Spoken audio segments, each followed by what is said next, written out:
Nah, jika benar kalau ibunya dibunuh, berarti surat wasiat itu dibikin oleh si pembunuhnya kan ya. Nah, berarti si pembunuh ini adalah orang yang sangat tahu peristiwa detailnya tentang keluarganya Yunyong. Nah, kira-kira Siapakah orang tersebut?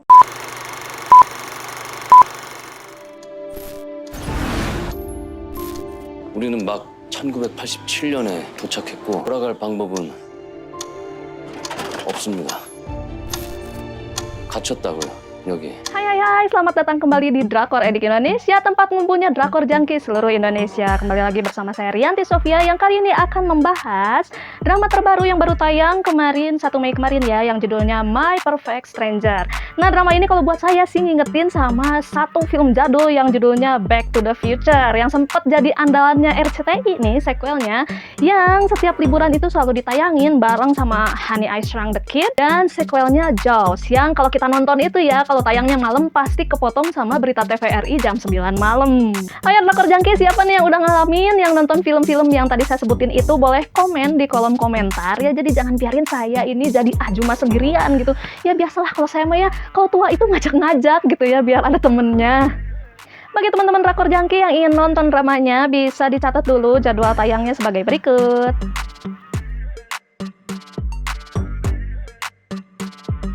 Oke, sebenarnya ini kemiripannya dengan Back to the Future itu cuma temanya ya tentang penjelajah waktu, dan mesin waktunya itu berupa mobil sedan. Cuma itu aja sih.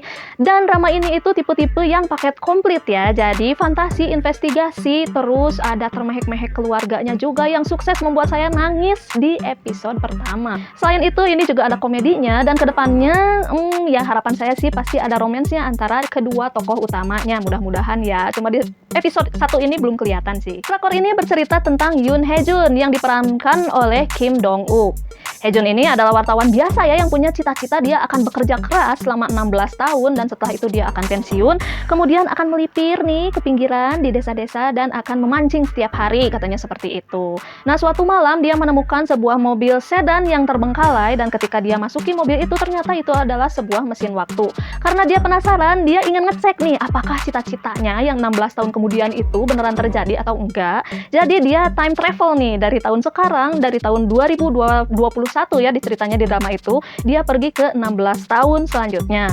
Tapi alangkah terkejutnya karena di tahun tersebut ternyata dirinya sudah tidak ada lagi di dunia ini, karena dia menemukan fakta bahwa ia akan meninggal di tahun 2022 sebagai korban dari pembunuhan berantai. Pembunuhan berantai yang dengan ciri selalu meninggalkan sekotak korek api di setiap TKP-nya ini pertama kali muncul di Ujeongdae pada tahun 1987. Dan ini memakan puluhan korban. Namun sayangnya polisi telah menangkap Min-soo sebagai orang yang bertanggung jawab atas teror tersebut, padahal bukan dia pelakunya. Jadi, Hae-jun meyakinkan Min-soo untuk bekerja sama mengungkap kasus tersebut dengan alasan ya agar Hae-jun dapat menghindari kematiannya, sedangkan Min-soo dapat membersihkan namanya. Setelah itu Hae-jun menjelajah waktu dari tahun 2021 ke 1987, bolak-balik terus untuk mengumpulkan bukti dan untuk mengubah nasibnya di masa depan. Namun pada perjalanannya ke tahun 1987 di suatu malam, dia tidak sengaja menabrak seorang wanita yang bernama Baek Yoon-young yang berprofesi sebagai editor dari seorang penulis novel terkenal. Walaupun Yoon-young tidak mengendarai mobil tersebut, tapi karena bersinggungan pada saat bertabrakan tersebut, jadi Yoon-young ikut terbawa ke tahun 1987.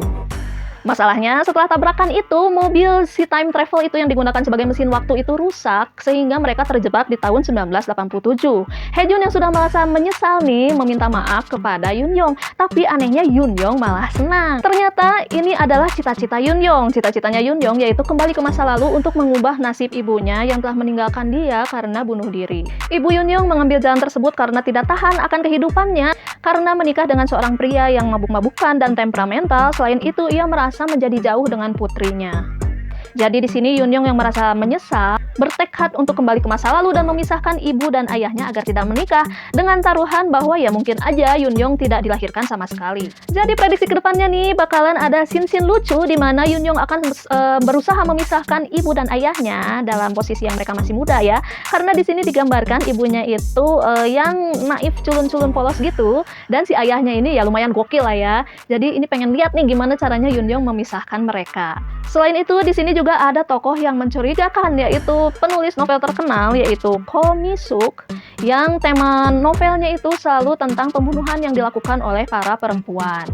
Tapi kalau misalnya dia ternyata adalah penjahatnya, kayaknya terlalu to the point ya. Sedangkan drama-drama Korea itu kan ya tahu sendiri lah, plot twistnya berkali-kali gitu. Jadi kayaknya sih bukan dia sih kalau menurut saya ya. Untuk romansnya nih, kalau misalnya kedepannya bakalan ada romansnya, pasti bakalan seru banget. Karena nanti bakalan ada dilema ketika Yoon-young tetap ingin memisahkan ibunya, tapi kalau misalnya dia ternyata nggak jadi nikah, kan berarti tidak dilahirkan di dunia ini. Sedangkan dia nih udah jatuh cinta sama si Hae-jun. Dan jika ingin bertemu kembali di tahun 2021, ya gimana ceritanya kalau misalnya dia nggak pernah dilahirkan sama sekali? Jadi perkiraan saya nih, sekedar prediksi aja, kayaknya pelakunya merupakan time traveler juga, penjelajah waktu juga. Bahkan ini kematian ibunya Yoon-young ini bukan bunuh diri, melainkan dibunuh. Tapi pada saat meninggalnya itu, ibunya kan meninggalkan surat wasiat untuk Yoon-young ya. Nah, jika benar kalau ibunya dibunuh, berarti surat wasiat itu dibikin oleh si pembunuhnya kan ya. Nah, berarti si pembunuh ini adalah orang yang sangat tahu peristiwa detailnya tentang keluarganya Yoon-young. Nah, kira-kira siapakah orang tersebut? Kita saksikan aja ke depannya. Gimana nih Drakor Junkie? Apakah drama ini akan Drakor Junkie jadikan sebagai tontonan, bahan tontonan untuk selanjutnya? Silahkan ketikkan komentar teman-teman nih di kolom komentar ya. Sampai di sini dulu video kali ini. Nanti kita berjumpa lagi dengan tema-tema yang lainnya, dan teman-teman juga bisa update terus short dari Drakor Edik Indonesia ya, untuk mengetahui update-update terbaru tentang dunia perdrakoran. Saya Rianti Sofia undur diri, sampai jumpa lagi, sampai ketemu di video selanjutnya. Bye bye.